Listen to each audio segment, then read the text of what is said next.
الحمد لله رب العالمين والصلاة والسلام على أشرف الأنبياء والمرسلين نبينا محمد وعلى آله وصحابه أجمعين وبعد. عزیز طلباء اور اس شعبہ تحفیظ کے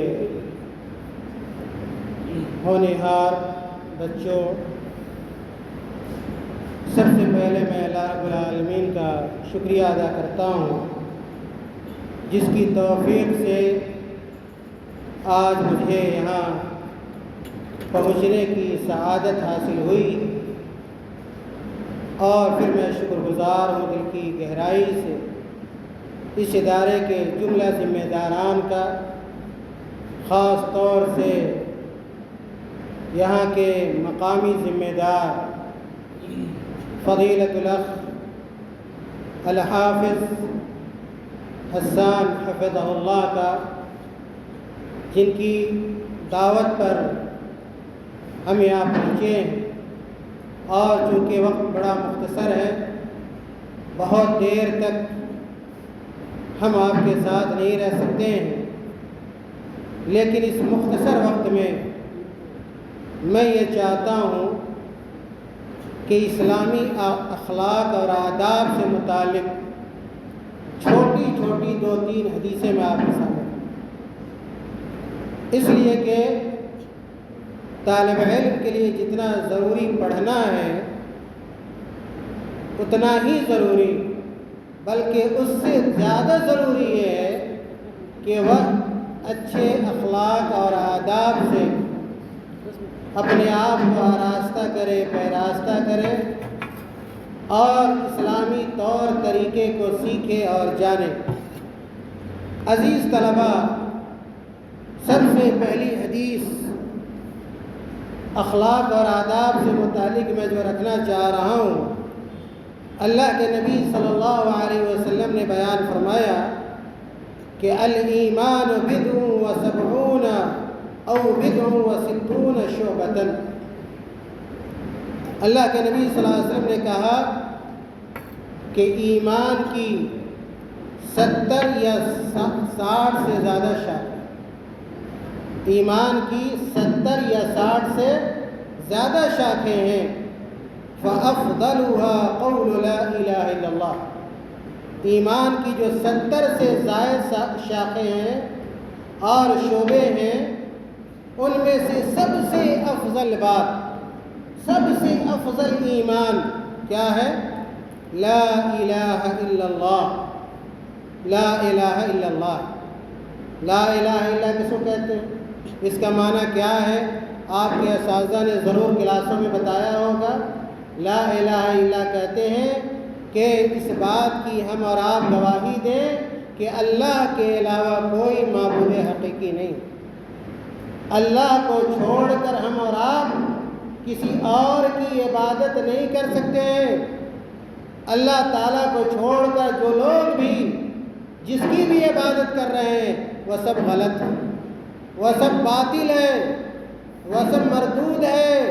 تو ایمان کا سب سے بڑا شعبہ یہ ہے کہ ہم لا الہ الا اللہ کو جانیں، اس کو سمجھیں اور اس پر عمل کریں.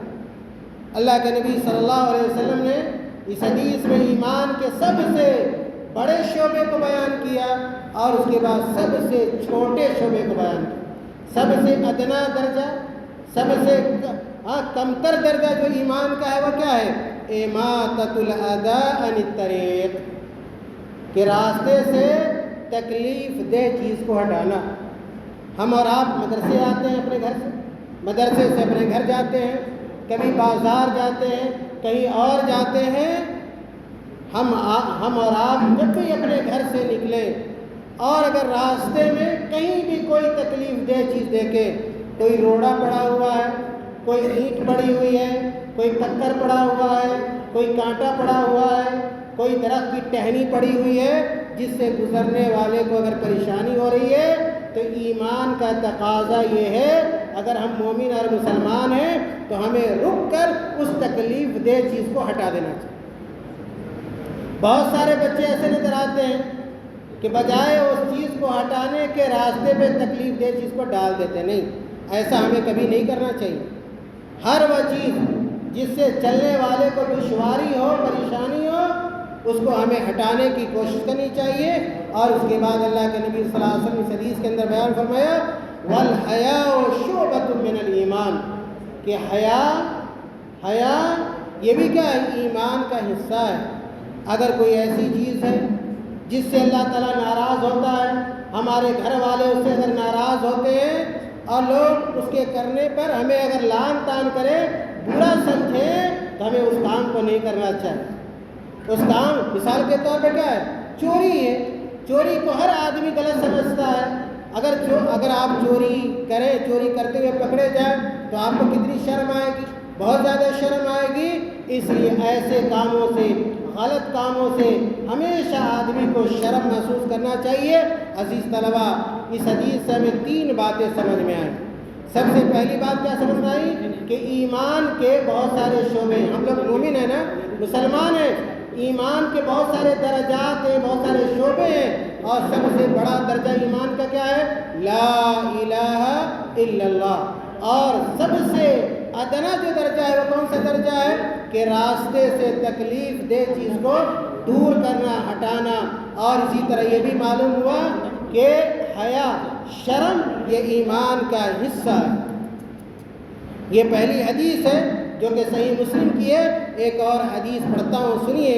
حضرت ابو سعید الخدری رضی اللہ تعالیٰ عنہ بیان کرتے ہیں کہ اللہ کے نبی صلی اللہ علیہ وسلم نے کہا ایاکم والجلوس بالطرقات.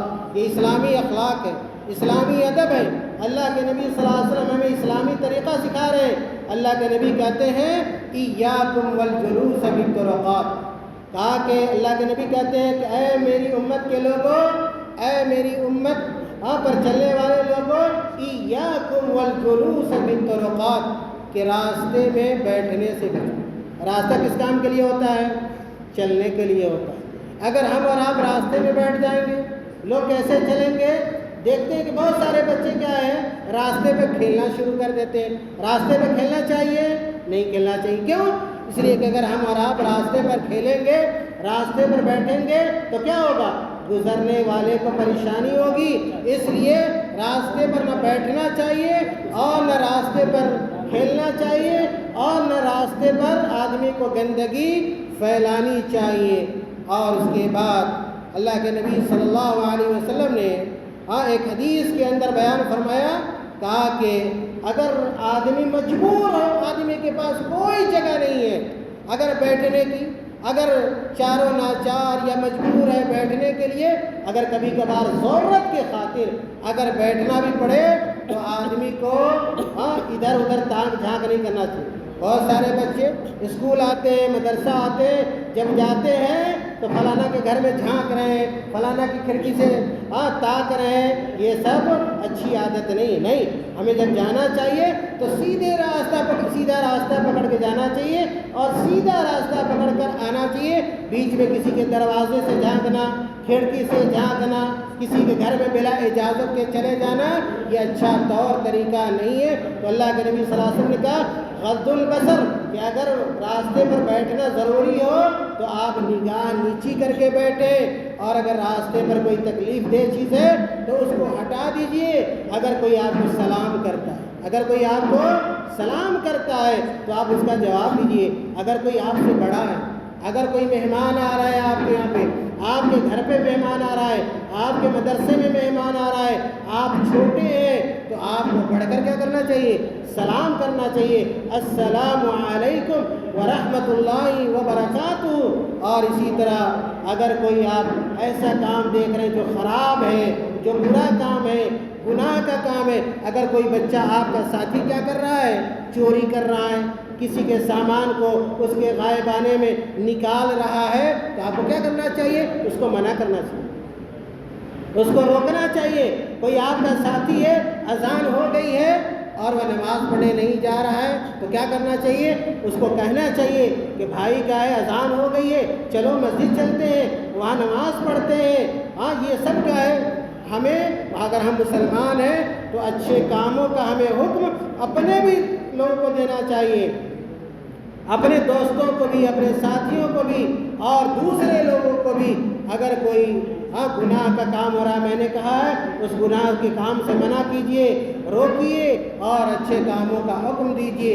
اور اس کے بعد اس کے علاوہ بھی اللہ کے نبی صلی اللہ علیہ وسلم نے بہت ساری باتیں بتلائی ہیں، لیکن چونکہ تفصیل کا موقع نہیں ہے، اس لیے میں آج کے اس درس میں جو پیغام دے کر جا رہا ہوں وہ پیغام یہ ہے کہ ہم لوگ ایمان کو سمجھیں، اسلام کو سمجھیں اور ایمان پر پورے طور پر قائم اور دائم رہیں، اور ہم لوگ تکلیف دہ چیز کو راستے پر دیکھیں، اس کو ہٹائیں، تکلیف دہ چیز کو راستے پر نہ ڈالیں، اور ہمیشہ ہم لوگ حیا اپنے اندر پیدا کریں۔ راستے پر اٹھنے، بیٹھنے، سونے سے اور کھیلنے سے ہم لوگ بچیں، نیک بنیں، اچھے بنیں اور محنت کے ساتھ تعلیم حاصل کریں۔ جب محنت سے تعلیم حاصل کیجیے گا آپ بہت بڑے ہو جائیں گے، بہت بڑے ہو جائیے گا۔ علم میں سب سے بڑا علم کس چیز کا ہے؟ قرآن کا علم۔ ابھی بتایا مولانا نے، سب سے بڑا علم جو ہو سکتا ہے وہ علم آپ حاصل کر رہے ہیں، اور وہ تعلیم حاصل کر رہے ہیں، اس لیے محنت سے حاصل کیجئے، وقت لگائیے، کھیل کود میں وقت کم لگائیے، اور آپ کے اساتذہ جو بات سمجھاتے ہیں ان باتوں پر عمل کیجئے، اور روزانہ خوب محنت کر کے قرآن یاد کرنے کی کوشش کیجئے، اور ساتھ ہی ساتھ اللہ تعالیٰ کی عبادت کیجئے اور نماز کا خاص اہتمام کیجئے۔ اللہ تعالیٰ ہم تمام لوگوں کو کہنے سننے سے زیادہ عمل کرنے کی توفیق عطا فرمائے۔ اللہ تعالیٰ ہم تمام لوگوں کو اسلامی طور طریقے کو اختیار کرنے کی توفیق عطا فرمائے۔ اللہ تعالیٰ ہم تمام لوگوں کو اچھا طالب علم بنائے اور قرآن حفظ کرنے کی خاص توفیق اللہ تعالیٰ عنایت فرما دے۔ آمین۔ وآخر دعوانا ان الحمد للہ رب العالمین۔ والسلام علیکم ورحمۃ اللہ وبرکاتہ۔